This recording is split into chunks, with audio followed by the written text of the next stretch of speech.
Sup Trojans, just wanted to get another Giants video going, where I go over some of the Giants free agency moves. I think that the Giants will be calmed down from here on out with the free agency moves. I mean, I know we weren't like the Jaguars going out there signing everyone that could catch a ball, but everyone that could catch a ball and Evan Ingram.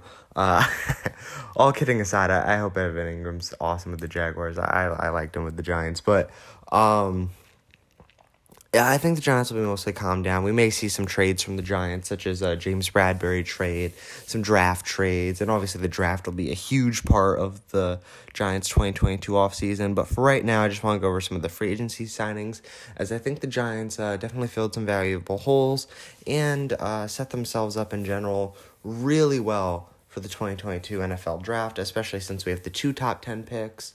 There's definitely still some holes, but I think they did a good job. So, first thing they did, signed Matt to a 1-year contract, offensive line guy. You need those. The Giants need them, that's for sure. So, I pretty much every single move where we signed an offensive lineman, I have no complaints about. He'll be competing for a starting spot on the line. I think it's a good move. You want to get as many of those guys in there as possible, and then the best one will win out in camp. Re-signed the practice squad training camp legend David Sills. Let's say It's supposed to be David Sills, right? That typo on ESPN is really random. That's supposed to be David, right? I'm not losing it, right? It's David Sills the 5th. Anyway, yeah. Re-signed the practice squad legend David Sills. This guy, Giants fans love him, and he must be loving being a Giant because he keeps sticking around on the practice squad. I mean, I haven't seen him do anything, but he's a great wide receiver, just a legend. This is probably the best move Joe Shane could have made. He waived another fan favorite, though, tight end Caden Smith. So, I mean, I think it was after this move, we just had no tight ends for a little while.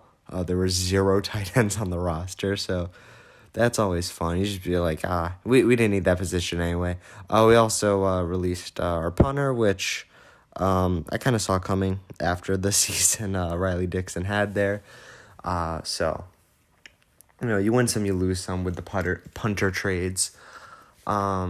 Should be able to get one in the draft. I'm all for having, young punters. I mean, you get a good punter and have them for 20 years. Then the Giants went out and signed Robert Foster to a contract. I think it was just a 1-year deal, nothing crazy, but he'll be a solid wide receiver. Maybe, make it so we don't have to draft a wide receiver in the draft. But, it wouldn't be a bad idea. I mean, I guess there's still Kenny Golladay, Kadarius Toney, and obviously Sterling Shepard's a legend. But, definitely having the 4th guy there would help in any case. Because, Kenny Galladay's likely going to get hurt. Sterling Shepard is still up in the air. Kadarius Toney's likely going to get hurt. I mean, it feels like the Giants can't have enough wide receivers. So I like the move. Re-sign wide receiver C.J. Board. Now, he's more of a special teams guy. Joe Shane decides to keep the Joe Judge special teams guy. I'm not against it. From everything I saw last season, C.J. Board was a pretty decent special teamer.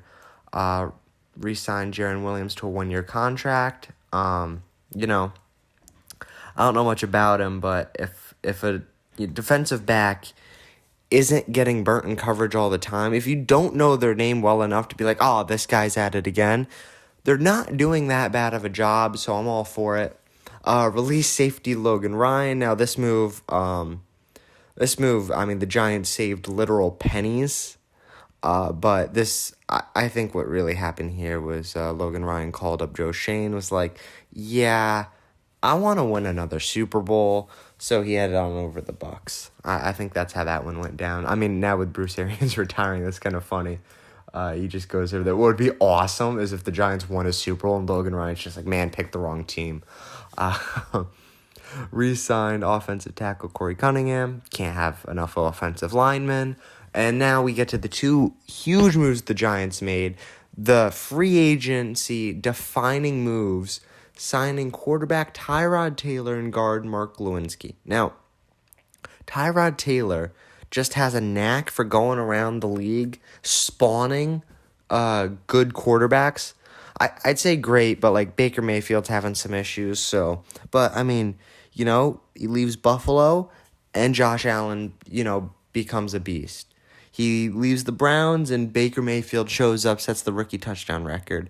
He's on the Chargers. Justin Herbert sets the rookie touchdown record.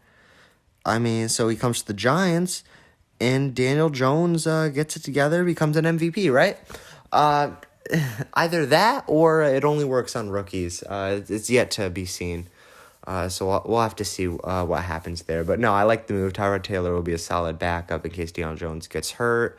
If Daniel Jones gets hurt this season, that a guy's going to come out there that won't immediately end the Giants season like last year, losing 6 straight. Guard Mark Lewinsky should be a solid guard. Solid starter. These are the types of moves that Dave Gettleman didn't make enough of. Just getting solid starters on the offensive line. You don't need to go crazy. You don't need to sign Nate Solder, make him the highest paid offensive tackle ever.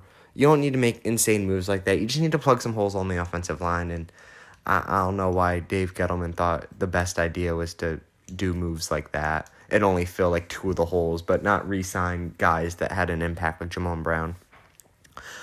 Signed tight end Ricky Seals-Jones. I mean, he's a tight end. We had a hole at tight end.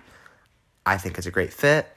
Signed Jod Ward, guard Jamil Douglas, and long snapper Casey Kreiter. And the Bills running back Matt Breida. All good moves here. You got to have as many Bills players as possible. A long snapper seemed to be good. Don't want to break up anything going on there. Signed Justin Ellis. Signed Richie James. Re-signed Sandro. And signed Max Garcia. All of those moves, just solid moves. Get some depth guys in here. Richie James, I heard he's pretty fast, so that'll be good. Justin Ellis coming in from the Ravens. Going to work with Don Wink Martindale, so that'll be good.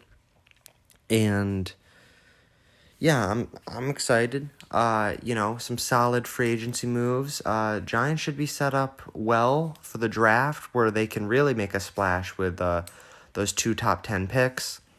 I saw Sandro is actually from the international program that the NFL has, so that's really cool.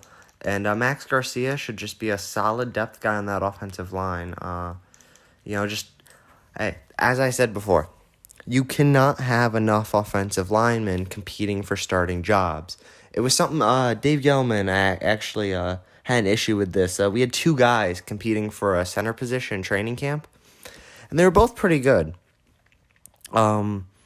I forget the names off the top of my head, but I remember it being kind of a big deal because he just like randomly traded one. But he had 2 guys. They were both pretty good. And yeah, he just traded one. And it was like, well, and then of course the one dude wasn't cutting it or he got injured or something. So then it was like, well, if you didn't trade the guy for pennies, could have had a solid center replacement. But anyway, I just want to give my thoughts on the NFL free agency for the Giants.